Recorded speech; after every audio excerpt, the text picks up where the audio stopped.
right, everybody, how's it going? Everyone enjoying their Star Wars celebration? Because I sure am. Now, if you were a listener of Defining Duke, an Xbox podcast, you know, this one was on the docket a little bit for Aspyr Media. But for those who don't know, Knights of the Old Republic 2 is returning.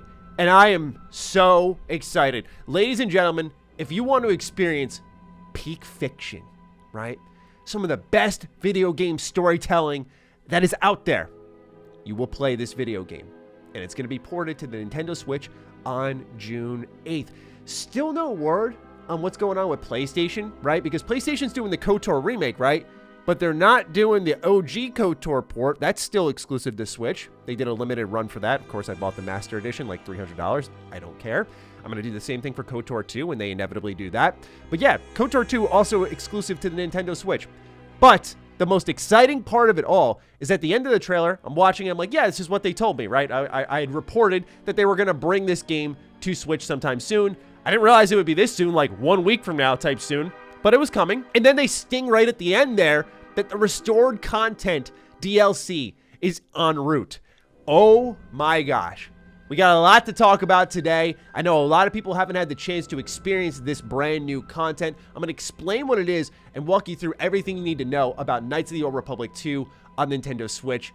I am so excited. Of course, I already put in my request for a review code. I thought the reviews were going to be done for a little bit until more big games started to pop up, but I was wrong, and I've never been happier to be wrong. So ladies and gentlemen, if you're new here, you're looking for more Knights of the Old Republic news and information, anytime anything happens with this franchise, I even covered the movies, or rather the movie rumors. So I'm always here talking about it. I'm obsessed. Consider subscribing. Join up what we're doing here. And with that, let's talk about KOTOR 2. So it's coming out on Nintendo Switch exclusively June 8th. You can pre-order it right now. It is 15 buckaroos. There's also the dual pack, so you can get KOTOR 1 and KOTOR 2 for $30. Not a bad deal if I do say so myself, but you're kind of asking the wrong guy. I'm really biased. I'd pay $60 each for these. Still to this day, it is peak fiction, and I take my peak fiction very seriously. So for me, it's like I will put my money where my mouth is. I will pay full price for this, but it's 15 bucks, which is, I'd say, a good price. Now, Aspyr did post on their Twitter account the following.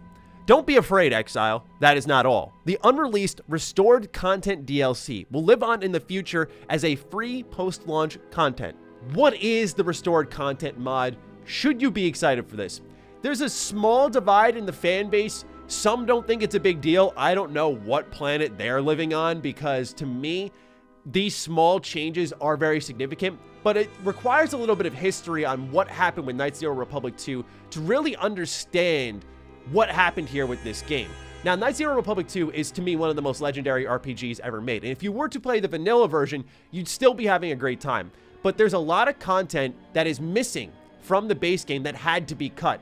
See, Knights of the Old Republic 2 was made in a rushed development cycle thanks to the publisher. And Obsidian did Obsidian things, and in about a year, they made absolute gold, regardless of the circumstances. Sound familiar? Same thing happened with Fallout 3 and Fallout New Vegas. They had about a year and a half. They come out with New Vegas. It is widely regarded as the best Fallout game. Obsidian's just magical. So what happened was back in about 2010, a number of modders put together a year-long project called the Knights of the Old Republic Sith Lords Content Restoration Mod.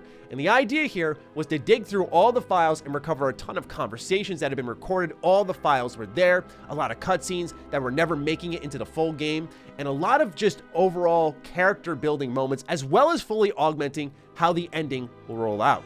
Now, for those of you who are like me and have tracked Knights of the Republic, just dying for, at the time, a KOTOR 3, you've tracked every little movement with this IP. In about 2014, suddenly Aspyr pretty much remastered Knights of the Old Republic 2 on PC. When you went to Steam, they added the Steam Workshop. That's where you can now access the content restoration mod, which was a big deal because originally it was kind of a pain in the butt to install. Now you just go into the Steam Workshop, you press the subscribe button, boom, it's a part of your game. There's also stuff like you could get the canon version of Mitra Surik, the main protagonist in Knights of the Republic 2, the canon one at least. You can be yourself, of course, customizing your lightsaber, having a lightsaber in the beginning of the game. You could even explore a planet that is not in the full game that we will talk about in a little bit, and among many other things. So they came out of nowhere with that. Controller support, 1440p. The game looked beautiful, ran really well, And a lot of people, myself included, were like, what's going on with KOTOR 1? They still have yet to bring that level of support to the game. I don't know if they ever will, because now they've ported it to Switch. They're focused on the remake, and it would kind of hurt the remake if they did this on PC, but I think preserve the original, then work on the remake. That's just my take on things. But that is the history on Star Wars Knights of the Old Republic 2. A pretty buggy game, still really good though. Then randomly got a patch in 2014 that included all this restored content that you could add through the Steam Workshop and made it pretty much the definitive game. However, like many people who function as I do, we love mods, but we prefer the official content because for me, I get more mentally invested knowing this is a part of the canon or what's happening in the game's story, and it's not just in some way, shape, or form fan fiction. It's how the developer intended it. And it's no disrespect to the modders. It's just always how I've felt with processing my material. So to me, it's incredibly validating to see Aspyr not only port this game and preserve the original, but then bring in DLC to make it the best version of the original possible. And there is a partial list, emphasis on partial list, available on Deadly Stream, which is a forum site where you can see some of the things that are restored, partially restored, restored but moved to another area, or not restored at all. And across every area of the game, the Ebon Hawk, dozens upon dozens of conversations, like one with T3 as well as Atten, debating over a game of Pazak. You can actually see that on screen here. This was something that was added through the Lost Content mod. Dantooine has its own set of brand new content. So a lot of new stuff was added by these fans, and the list goes on. Are you going to experience any significant gameplay changes, like new feats, new attributes, new skills, any of that stuff? No, a lot of the changes here are, I would say, story-based. More cutscenes, more character interactions, of course the ending being the most dramatic shakeup, but it's enough where you're going to feel like you're consistently discovering brand new things. And it's what made me fall in love with KOTOR 2 more. I still play this game and have moments of, wait, I can do that? It makes the game that is so good at branching story paths and making these characters react via the influence meter even more reactive, which I think emphasizes the game's greatest strengths. So they're making that official content. The question is, with them bringing back DLC, do they bring back one piece of very controversial cut content? So there's a planet in KOTOR 2 that never made the final cut, and I'll just say it's for good reason. For those of you who have done modded KOTOR 2 playthroughs, you probably know what I'm talking about. I'm talking about the planet that is home to the HK series of droids.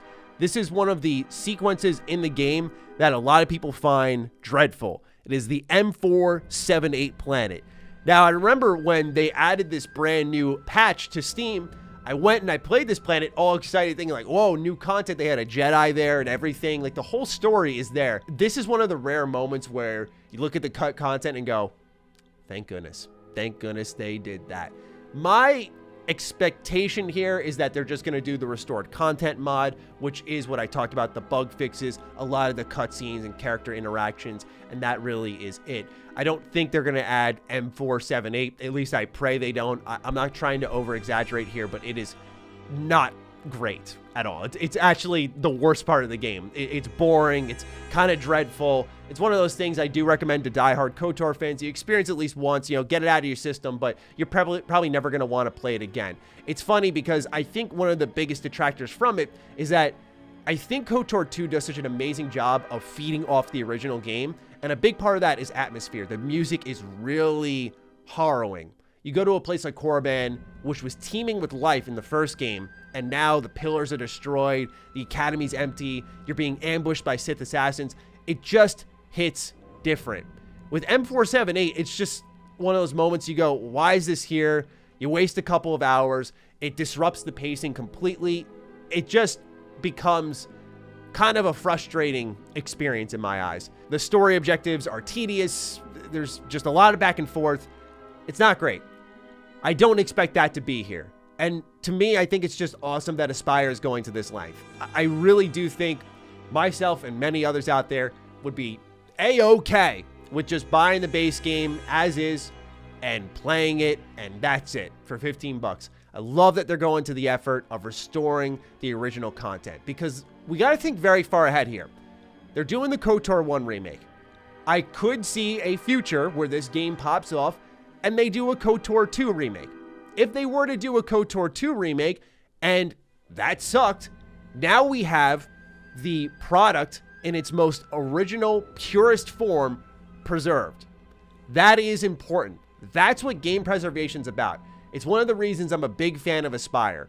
They not only bring these important Star Wars games forward, they bring them forward in their best state. They team up with limited runs, so if for some reason they got taken off the digital storefront, we will have physical versions of the games that can be preserved. They won't just become digital shelfware that some brand can take down whenever they feel like because of some legal dispute. It can, in some way, shape, or form, be ours, a product we own in its best form. And again, in a world with a ton of remakes and remasters, I think that's a best case scenario. So I'm really happy with the extra effort they're putting in. Unfortunately, we don't have some type of release date for when that's happening. And I do hope that when they do release this restored content mod, that they do a better job than I think some of the forums I've read and the Reddit threads I've combed through of providing information on how the game changes to make it a little more exciting, to put those big features in the forefront. But awesome to see companies working directly with modders to make this official content. And quite honestly, I hope to see companies like Bethesda doing the same thing in a way that makes sense, by the way, not Creation Club, but actually implementing like something like Sky Oblivion, Sky Wind, you know, these big budget mods, Fallout 3 and Fallout 4, like the Fallout 4 Capital Wasteland mod, Fallout 4 New Vegas. Just working to make these official pieces of content would do so many companies such wonders in the public eye, I would say. Sega's another one that just lets Sonic fans do what they want. I think there's a real benefit to that provides buzz, that provides good PR, that of course keeps your product in the mind of people and preserves it in positive ways. So shout out to Aspyr. Just wanted to spread the good word here. Again, $15 coming out June 8th. Remember, it's not going to be the restored content DLC there. Should you still play it at that point? Yes, definitely. It is 100%, in my opinion, worth playing. I only say this. Don't hop into it raw. Don't go in not playing the first game. This game, the reason I do think it's better than KOTOR 1 is because it builds off the back of KOTOR 1 so strongly. It respects everything that game built and does it in such a tangible, emotional way and doesn't change anything that's not broken. That to me, it's a perfect sequel. So you really got to make sure you experience the first game as you would nowadays. But I get it. Today, people want to look at the fourth game in a series and go, can I dive in? Can I?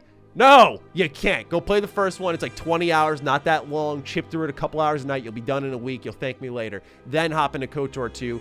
Well worth the entire ride. Also, just because it's originally a BioWare game, and then Obsidian, just know saves don't carry over, so it's not like the choices you make in the first game carry into the second. Anyway, most of you already know this stuff. I just want to make sure I'm accommodating our newcomers who are looking into this game. I cannot wait to share my thoughts on this version. We'll have a review out next week, so keep an eye out on that. Other than that, be sure to follow me on Twitter, follow me on Instagram. Those links are in the description down below. And a big thank you to all the patrons, all the members who continue to support the hell out of the content here.